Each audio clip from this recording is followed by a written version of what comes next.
नमस्ते स्टूडेंट्स, मैं self doctor Kiran Yadav. आज हम पढ़ेंगे न्यूक्लियर फिजिक्स के बारे में। तो न्यूक्लियर फिजिक्स बेसिकली होती है न्यूक्लियस से रिलेटेड जो भी फिजिक्स होती है उसको हम न्यूक्लियर फिजिक्स में पढ़ते हैं। आप सबने पढ़ा होगा कि एक एटम जो भी मटेरियल मैटर है या मटेरियल पार्टिकल जो भी है सब एटम से मिलके बने होते हैं।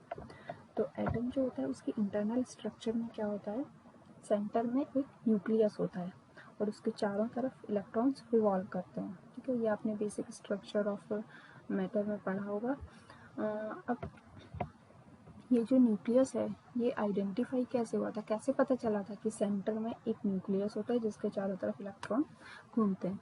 तो ये पता चला था 1911 में एक रदरफोर्ड ने अल्फा पार्टिकल एक्सपेरिमेंट किया था, उसके थ्रू ये चीज़ हमें पता चली थी। ठीक है, तो उस एक्सपेरिमेंट में क्या किया था, एक बहुत ही थिन गोल्ड फॉइल ली थी।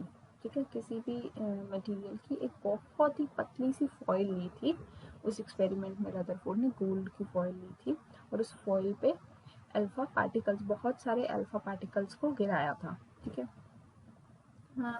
वो फॉइल काफ़ी पतली थी, एटॉमिक लेवल जितनी पतली थी, लाइक कुछ एटम्स में उसका जो थिकनेस था फॉइल का। जब उस पर अल्फा पार्टिकल्स को गिराया गया तब क्या हुआ, कुछ अल्फा पार्टिकल्स उसमें से क्रॉस होके सीधा चले गए, कुछ अल्फा पार्टिकल्स वापस डिफ्लेक्ट हो गए।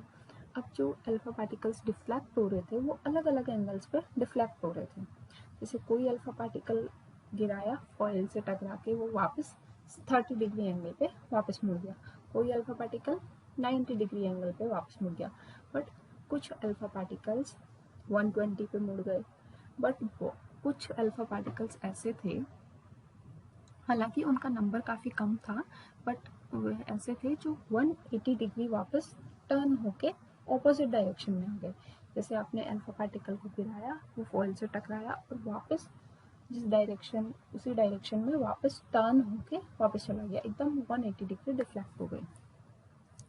तो जब उन्होंने इस फिनोमिना को और डीप स्टडी किया कि ऐसा क्यों हो रहा है, सब अल्फा कुछ क्रॉस होके सीधा जा रहे हैं, कुछ पर्टिकुलर एंगल्स पर डिफ्लेक्ट हो रहे हैं, जबकि कुछ ऐसे हैं कि वापस मुड़ जा रहे हैं, ऐसा क्यों हो रहा है। तो उन्हें पता चला कि ये हो रहा है एटम के इंटरनल स्ट्रक्चर की वजह से। एटम के इंटरनल स्ट्रक्चर में क्या होता है, सेंटर में एक बहुत ही डेंस एरिया है। ठीक है, और उसके चारों तरफ ओपन स्पेस है, उस ओपन स्पेस में इलेक्ट्रॉन्स रिवॉल्व करते हैं। तो वो जो सेंटर वाला डेंस एरिया है उससे जब अल्फा पार्टिकल टकराता है तो वो अल्फा पार्टिकल वापस 180 डिग्री पे डिफ्लेक्ट हो जाता है। ठीक है, तो ये जो सेंटर में एरिया था, इस एरिया को बोला गया था न्यूक्लियस। ठीक है, तो इस तरह से न्यूक्लियस डिस्कवर हुआ था 1911 में रदरफोर्ड के अल्फा पार्टिकल स्कैटरिंग एक्सपेरिमेंट की वजह से। ठीक है, तो न्यूक्लियर फिजिक्स में बेसिकली हम एक तो पढ़ते हैं न्यूक्लियस के बारे में, उसके क्या प्रॉपर्टीज़ हैं, कैसे उसकी रेडियस कैलकुलेट होती है, कैसे उसका इंटरनल स्ट्रक्चर है, उसके अंदर और क्या क्या है। ठीक है, वो सब। दूसरी चीज़ होती है, एक 1896 में बैक्यूरेल ने एक रेडियो एक्टिविटी फिनोमिना डिस्कवर किया था।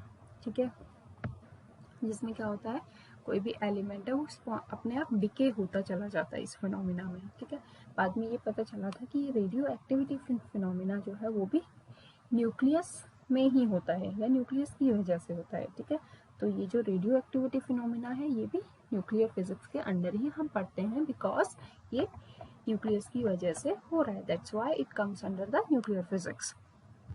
तो ये जो दो इम्पॉर्टेंट चीज़ें हैं जो न्यूक्लियर फिजिक्स के अंडर आती हैं और इन्हीं के बारे में हम पढ़ेंगे। ठीक है, तो सबसे पहले देखते हैं न्यूक्लियर स्ट्रक्चर। ठीक है,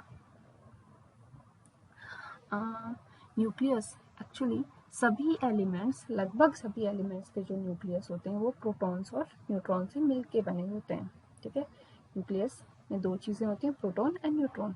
बट कुछ कुछ एक्सेप्शंस हैं, जैसे कि हाइड्रोजन एटम, उसमें क्या होता है, सिर्फ एक प्रोटॉन होता है, न्यूट्रॉन उसमें नहीं होता है। ठीक है, तो कुछ एक्सेप्शंस को छोड़ के बाकी सभी लगभग एलिमेंट्स जो हैं उनके न्यूक्लियस में प्रोटॉन्स एंड न्यूट्रॉन्स होते हैं। ठीक है, अब देखिए मास, ये है mn है यहाँ पे न्यूट्रॉन का मास और mp है प्रोटॉन का मास, ठीक है।